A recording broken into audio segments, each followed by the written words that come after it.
इस बात से कोई इनकार नहीं कर सकता कि महाभारत के प्रसिद्ध योद्धा और अंतिम दिनों में कौरवों की सेना के सेनापति कर्ण अपने प्रतिद्वंदी अर्जुन से श्रेष्ठ धनुर्धर थे, जिसकी तारीफ भगवान श्री कृष्ण ने भी की। लेकिन कहते हैं कि कुसंगत का असर बहुत घातक होता है। बहुत कम लोग ही होते हैं जो कमल के समान होते हैं। इस कुसंगत के चलते ही कर्ण कई बार गलतियां करते गए। उनकी इन्हीं गलतियों ने कौरवों और पांडवों के युद्ध में उनको कमजोर बना दिया था। महाभारत युद्ध में कर्ण सबसे शक्तिशाली योद्धा माने जाते हैं। कर्ण को किस तरह से काबू में रखा जाए, यह कृष्ण के लिए भी चिंता का विषय हो चला था। लेकिन कर्ण दानवीर, नैतिक और संयमशील व्यक्ति थे। ये तीनों ही बातों उनके विपरीत पड़ गईं। कैसे? कर्ण के बारे में सभी जानते हैं कि वे सूर्यकुंती पुत्र थे। उनके पालक माता पिता का नाम अधिरथ और राधा था। उनके गुरु परशुराम और मित्र दुर्योधन थे। हस्तिनापुर में ही कर्ण का लालन पालन हुआ। उन्होंने अंग देश के राज सिंहासन का भार संभाला था। जरासंध को हराने के कारण उनको चंपा नगरी का राजा बना दिया गया था। पहली गलती, ब्रह्मास्त्र। उस काल में द्रोणाचार्य, परशुराम और वेदव्यास को ही ब्रह्मास्त्र चलाना और किसी के द्वारा ब्रह्मास्त्र का प्रयोग किए जाने पर उसे असफल कर देना याद था। उन्होंने यह विद्या अपने कुछ खास शिष्यों को ही प्रदान की थी। उसमें भी किस तरह ब्रह्मास्त्र को असफल करना, यह कम ही शिष्यों को याद था। जब द्रोणाचार्य ने कर्ण के सूत पुत्र होने को जानकर ब्रह्मास्त्र विद्या सिखाने से इनकार कर दिया, तब वे परशुराम के पास पहुंच गए। परशुराम ने प्रण लिया था कि वे इस विद्या को किसी ब्राह्मण को ही सिखाएंगे, क्योंकि इस विद्या के दुरुपयोग का खतरा बढ़ गया था। कर्ण यह सीखना चाहता था, तो उसने परशुराम के पास पहुंचकर खुद को ब्राह्मण का पुत्र बताया और उनसे यह विद्या सीख ली। परशुराम ने ब्रह्मास्त्र के अलावा कर्ण को अन्य सभी अस्त्र शस्त्रों की शिक्षा दी थी। फिर एक दिन जंगल में कहीं जाते हुए परशुराम जी को थकान महसूस हुई। उन्होंने कर्ण से कहा कि वे थोड़ी देर सोना चाहते हैं। कर्ण ने उनका सिर अपनी गोद में रख लिया। परशुराम गहरी नींद में सो गए। तभी कहीं से एक कीड़ा आया और वह कर्ण की जांघ पर डंक मारने लगा। कर्ण की जांघ पर घाव हो गया, लेकिन परशुराम की नींद खुल जाने के भय से वह चुपचाप बैठा रहा। घाव से खून बहने लगा। बहते खून ने जब परशुराम को छुआ तो उनकी नींद खुल गई। उन्होंने कर्ण से पूछा कि तुमने उस कीड़े को हटाया क्यों नहीं? कर्ण ने कहा कि आपकी नींद टूटने का डर था, इसीलिए। परशुराम ने कहा कि किसी ब्राह्मण में इतनी सहनशीलता नहीं हो सकती है। तुम जरूर कोई क्षत्रिय हो, सच सच बताओ। तब कर्ण ने सच बता दिया। क्रोधित परशुराम ने कर्ण को उसी समय शाप दिया कि तुमने मुझसे जो भी विद्या सीखी है वह झूठ बोलकर सीखी है। इसलिए जब भी तुम्हें इस विद्या की सबसे ज्यादा आवश्यकता होगी, तभी तुम इसे भूल जाओगे। कोई भी दिव्यास्त्र का उपयोग नहीं कर पाओगे। लेकिन अब सवाल यह उठता है कि यदि वह झूठ नहीं बोलता, तो सच बताकर क्या परशुराम उसे विद्या सिखाते? नहीं सिखाते, तब वे किससे सीखते? निश्चित ही यह भूल थी, लेकिन भूल नहीं भी थी। दूसरी गलती, कवच और कुंडल। भगवान कृष्ण यह भली भांति जानते थे कि जब तक कर्ण के पास उसका कवच और कुंडल है, तब तक उसे कोई नहीं मार सकता। ऐसे में अर्जुन की सुरक्षा की कोई गारंटी नहीं। उधर देवराज इंद्र भी चिंतित थे, क्योंकि अर्जुन उनका पुत्र था। भगवान कृष्ण और देवराज इंद्र दोनों जानते थे कि जब तक कर्ण के पास पैदाइशी कवच और कुंडल हैं, वह युद्ध में अजेय रहेगा।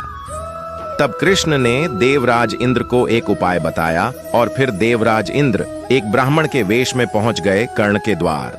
देवराज भी सभी के साथ लाइन में खड़े हो गए। कर्ण सभी को कुछ न कुछ दान देते जा रहे थे। बाद में जब देवराज का नंबर आया तो दानी कर्ण ने पूछा, विप्रवर, आज्ञा कीजिए, किस वस्तु की अभिलाषा लेकर आए हैं? विप्र बने इंद्र ने कहा, हे महाराज, मैं बहुत दूर से आपकी प्रसिद्धि सुनकर आया हूँ।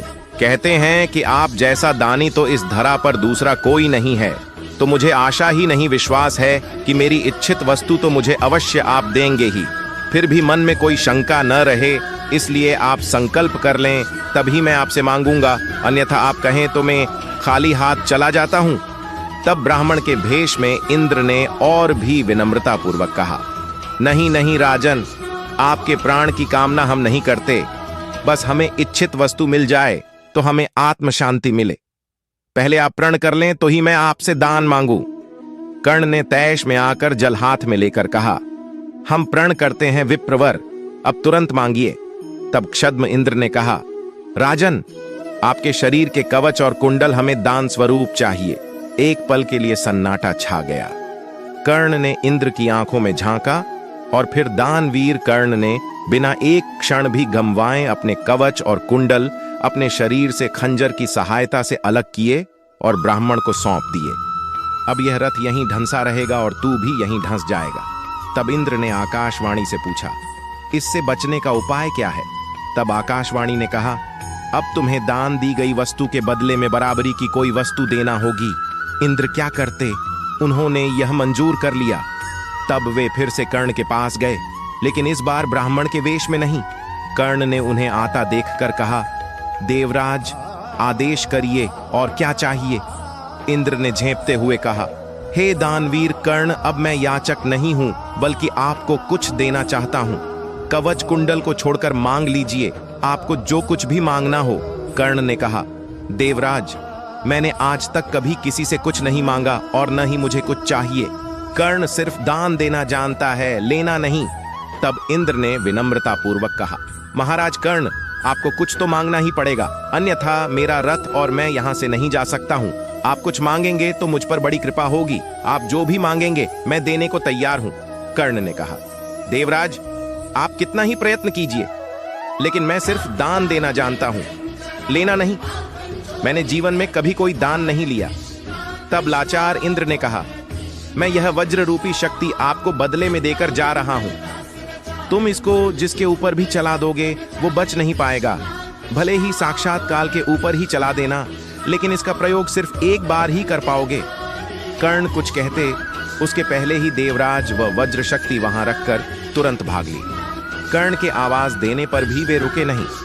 बाद में कर्ण को उस वज्र शक्ति को अपने पास मजबूरन रखना पड़ा। लेकिन जैसे ही दुर्योधन को मालूम पड़ा कि कर्ण ने अपने कवच कुंडल दान में दे दिए हैं, तो दुर्योधन को तो चक्कर ही आ गए। उसको हस्तिनापुर का राज्य हाथ से जाता लगने लगा। लेकिन जब उसने सुना कि उसके बदले वज्र शक्ति मिल गई है, तो फिर से उसकी जान में जान आई।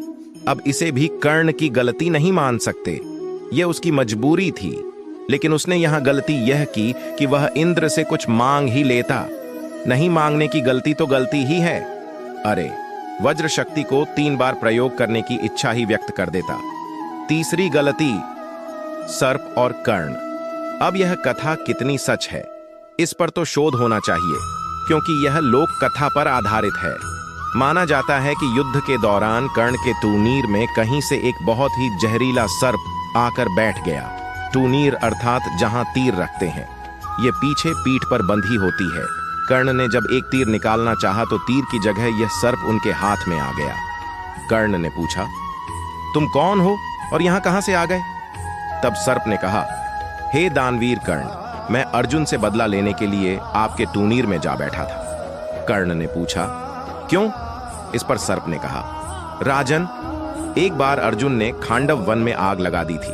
उस आग में मेरी माता जलकर मर गई थी। तभी से मेरे मन में अर्जुन के प्रति विद्रोह है। मैं उससे प्रतिशोध लेने का अवसर देख रहा था।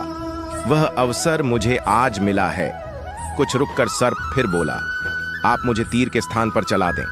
मैं सीधा अर्जुन को जाकर डस लूंगा और कुछ ही क्षणों में उसके प्राण पखेरु उड़ जाएंगे। सर्प की बात सुनकर कर्ण सहजता से बोले, हे सर्पराज, आप गलत कार्य कर रहे हैं।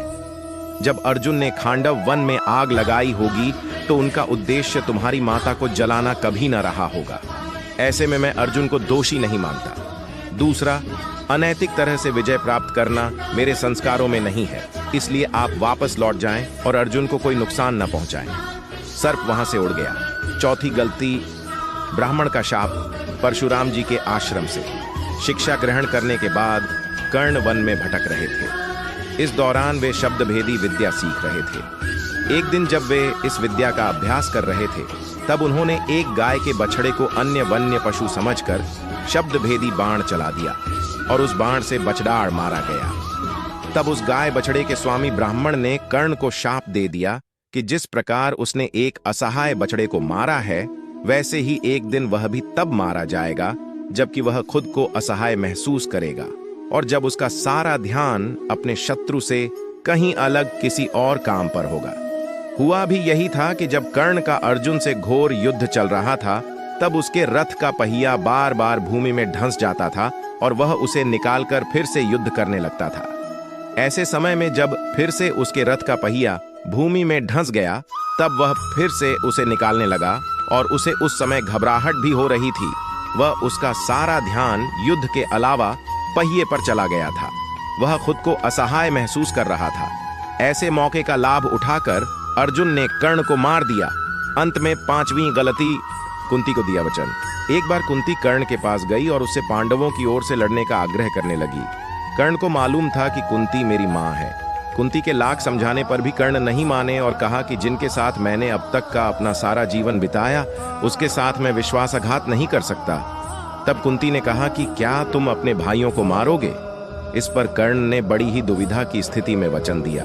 माते, तुम जानती हो कि कर्ण के यहाँ याचक बनकर आया कोई भी खाली हाथ नहीं जाता। अत मैं तुम्हें वचन देता हूं कि अर्जुन को छोड़कर मैं अपने अन्य भाइयों पर शस्त्र नहीं उठाऊंगा। तो कर्ण की इन गलतियों की वजह से उन्हें अपने प्राण गंवाने पड़े, किंतु कर्ण की नजर में यह सब उसका धर्म पालन था। कर्ण जैसा महायोद्धा न कभी किसी युग में जन्मा है और न ही जन्मेगा।